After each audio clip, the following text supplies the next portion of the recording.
told you guys that guy James was weird. I told you. And the Countess was in full effect this episode. Welcome to the Asia Esterak Hour, where film meets conspiracy and pop culture gets a reality check. From sharp recaps to sci-fi theories and media deep dives, Asia Esterak serves it unfiltered. Let the binge begin. All right, welcome back to the Asia Esterak Hour. I'm Asia Esterak. All right, so we're doing a quick review because I woke up late. Quick review of Love Hotel. We are on episode 6. Ay! All right, episode 6. Okay, so everybody meets in the main room to meet with Joel. Joel tells everybody we're going to do another one-on-one date. Always a moment of contention, let's be honest. So, of course, Ashley picks Ralph. Of course. Poor Wale. Wale, you better than me, babes. You're better than me. So she picks Ralph. Luann picks Mark. And dude James is a little salty fish over on the cut. And Luann says she wants to try to get to know Mark more. So she's like, I'm gonna give him a chance since he came back for me. Okay, cool. Gizelle picks the new guy, Theo, the doctor dude. He's interesting. He got a nice body too. Nice chesticles there, Theo. And of course, Shannon picks Earl. So they go on a boat, a yacht ride. It looked nice. I love yachts. I love boats. I have a tattoo of a boat on my arm. Love boats. They seem like they're having a good time. Everybody's dancing on like the main area, and Earl is sitting there and living his best life. Okay, dressed appropriately, shorts. He has his shirt open and he's like grooving and dancing. Shannon is sitting next to him looking awkward as hell. And in her confessional, she's like, why does Earl have his shirt open? And, I was raised different and he's having a good time. They're on a boat. Shannon, Bador, what are you doing? I didn't like that. That was weird. Ashley and Ralph have their thing. So Ashley says she's going to take on the task of teaching Ralph to be a better kisser. She said she had to do it with Michael, her ex-husband. I'm not surprised by that at all. So that looked fun. They were all jumping off the boat. Everybody looked great, by the way. Gizelle looked banging and the body was banging. Like Ashley bang. Everybody looked great. Luann, Shannon, with your judgmental ass, you look good too. So they come back to the villa, and of course Ashley goes immediately over to Wale because obviously he's salty. It's crazy because they have a real connection. Like there's a mental connection there. It's funny. There's a physical connection with her and Ralph, and this like weird daddy issue connection, and then with her and Wale, there's something real there. Can I remind you guys? It's only been a week that they've been there. All this drama, and it's only been 1 week. But I guess when you put everybody in a pressure cooker like that, it's gonna happen. So so they come back from they come back. She's talking to Wale, and Wale, I don't know if you're built for this type of reality show because you could tell he's catching feelings, and Ashley's catching feelings too. Pretty obvious. So let's talk about James' crazy ass. So James is, of course, not happy that Luann spent time with Mark. He doesn't openly express it, but it's pretty obvious. And the whole narrative of Luann being his girlfriend, which is really weird, he doesn't seem to be letting that go. And I want to remind y'all, so the ladies in the original dudes have been there for a week, right? This dude, James came, 2 days after? So... bro, you've been there 5 days? 4 or 5 days? Anyway, so the next day they all meet with Joel again. And Joel's like, so I have a surprise. I have a couple guests coming in who are going to help you guys out with your selections. So it's everybody's friends and, family members. So Shannon's daughters, her oldest daughter, I can't remember her name, beautiful girl, and Adeline, the youngest of the twins, they come.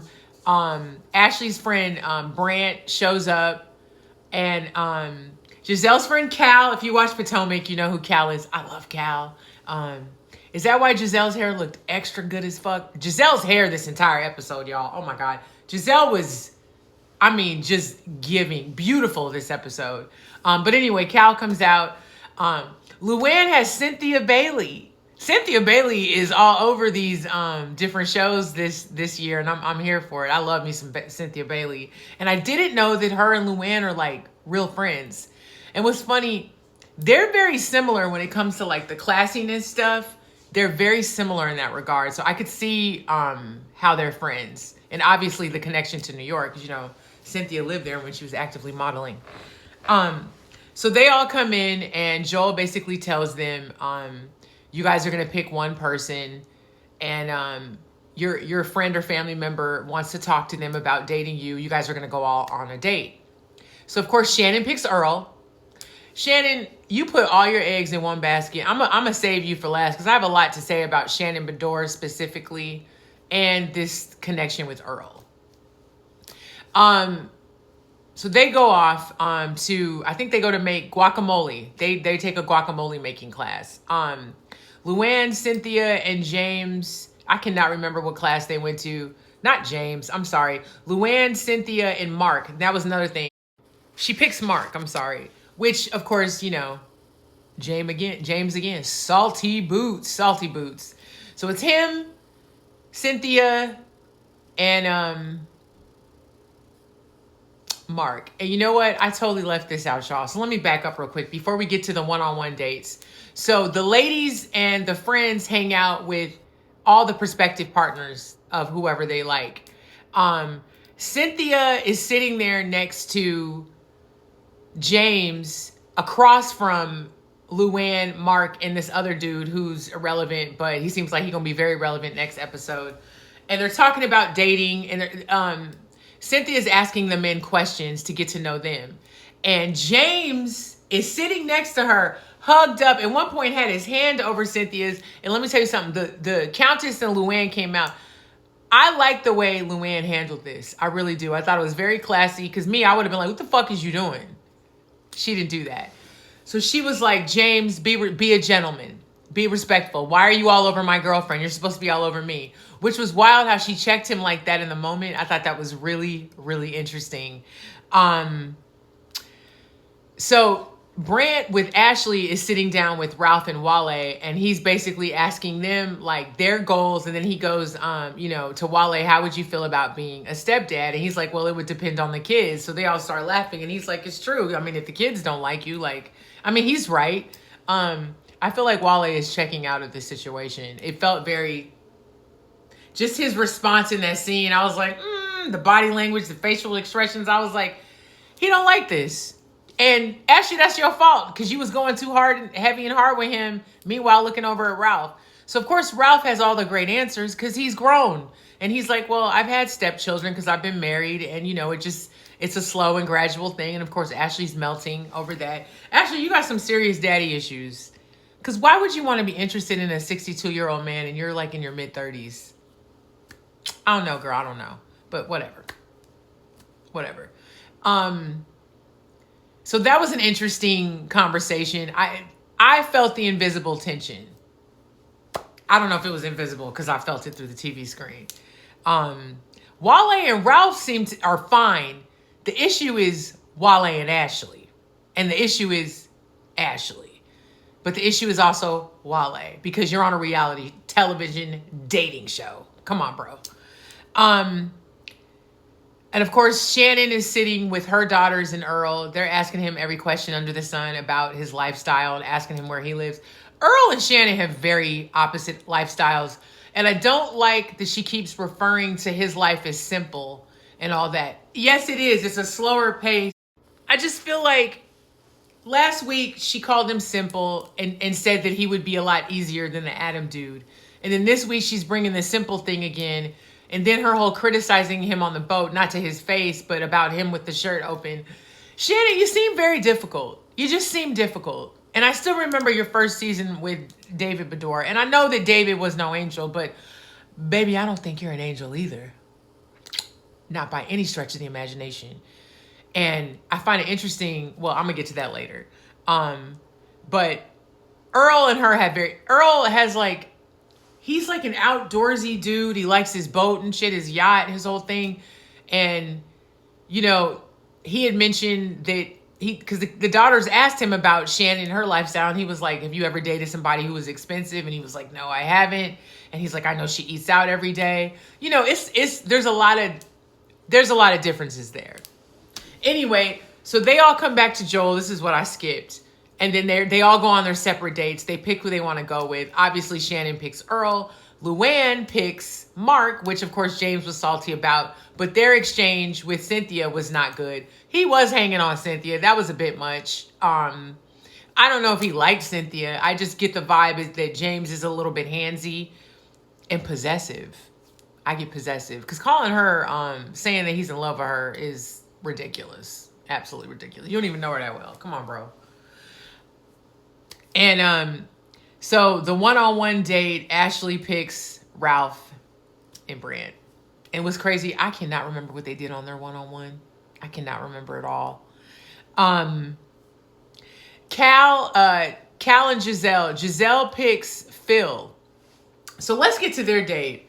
I can't remember exactly what their date was, but during the date, with Cal asked the right questions, by the way. With Cal, Phil, and Gizelle, Phil reveals his flaws and basically says that the issue he had in his previous relationships was communication. They brought up the whole astrology thing again because Giselle's a Virgo and Phil is an Aquarius. And Aquarius which are air signs like me, Gemini, we tend to disassociate and need our space and are not very communicative about that. So I can definitely relate to that. And he says that, and he talks about being controlling in his past relationships, and he's changed that. I respect Phil for being transparent. I think that was a red flag for Gizelle because she talks about her ex-husband. Clearly she's talking about Jamal Bryant being the first lady of the church and kind of having to live his life versus being herself. I could see that being an issue. And knowing, now that we all really have gotten to know Gizelle, it's hard to see. I got cut off. But what I was trying to say was I can't picture Gizelle being controlled or quiet and mousy. Like that's not her. That's not her jam. It doesn't seem like that. But respect to Phil for being vulnerable and honest. And I mean, he was totally honest. He owned it. Yeah, I was controlling. I would disassociate. I didn't let them know that when I needed space, I would just leave. Like, he was upfront about it. So respect to him. I think Gizelle was like, but no, that's a good thing. That's a good thing because he's telling you. You know what I mean? He's letting you know what it is from jump. The dates were all interesting. So we get back to the villa, the hotel. I keep calling it a villa. I guess it is, whatever. It's a hotel. We get back. James is talking over to Shannon and her daughters and Earl, and he keeps mentioning being in love with Luann. And Shannon's like, love after a few days? And he's like, yeah, you know, sounding crazy as hell. Like, what are you talking about? All right.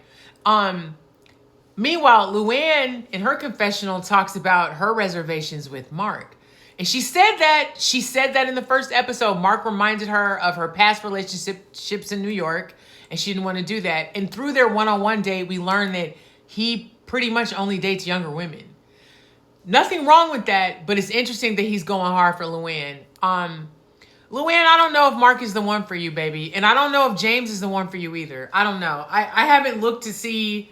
The only one that I know's personal life outside of all this now is Ashley's. And I don't think Giselle's dating anybody either. But I want to talk about Shannon and Earl real quick. Here's my thing. So Shannon talks to her daughters later on in the episode about Earl and how their lifestyles may be totally different. She had a Freudian slip in this scene. So she's talking about the bust up that they had at the beginning. And she says, you know, he doesn't like to be criticized. She used the word criticized. Very interesting. And then she switches it up later. Shannon, you are accusatory, and you have an accusatory type of tone when you're addressing something with someone. We watched it in that scene at the table with him with the whole vegetable thing. The way she came in to me was a little wild. His response to her was wild. I don't think they're a good match. I think it's convenient for right now, but I think in the grand scheme of life and reality, they would not be a match. Let's keep it real. He would not mold into her lifestyle. And I don't see her molding into his. If you were over there getting annoyed about him dancing on the boat with his shirt open, girl, it's going to be a problem in the future. Another thing I want to point out too, and this is unrelated to Shannon and Earl, and I noticed this last week. Shannon, you're still drinking, and I really wish you weren't. I feel like, Shannon, you need to be focusing more on yourself. I understand why you're doing the show. It's a job. You're making money. But I feel like the evidence of you jumping on Earl immediately and clinging to him when it's obvious that there's red flags there on both sides, I don't know if that's a smart idea. I don't know. As someone who binge drank off and on for 16 years and finally quit drinking, got the DUI, bought the t-shirt, did all that shit, I recognize a problem. I had a problem. Shannon, I feel like you have a problem. You're not drunk and stumbling on this show, but the fact that you're still drinking, it bothers me. And I know that's none of my business, but I'm just expressing concern. I like Shannon Bedore. I do, but I don't know, girl. I just the setup of actions and decisions, I don't know. That's just my 2 cents, unrelated to Love Hotel, but it's something that I observed with her. Ashley and Wale. Wale says at the beginning of the episode that Ashley is like, what did he say? Like a Game Boy controller. She just keeps playing with you. I feel like Wale is checking out of this. We're going to find that out in the next episode because they seem to be having a conversation of disconnect. I feel like a lot of shit is about to heat up next episode. The one guy that was on the one date with Luann and them that was added his 2 cents, it was a little quiet, has a lot to say the next episode. To me, this was a bit of a filler episode, even though the friends and family were there to choose. By the way, everyone agreed with the prospective partner, except for Shannon's daughters. They like Earl, but they don't know if he would gel in her world. And I agree. I can't remember who Brant picked for Ashley. I think he did pick Ralph over Wale. Ashley, don't be a repeat offender with that. Try something different. I don't know. This was an interesting episode, a bit fillerish, but I'm curious to see how next week's gonna go. My alarm's about to go off. Happy hump day, y'all.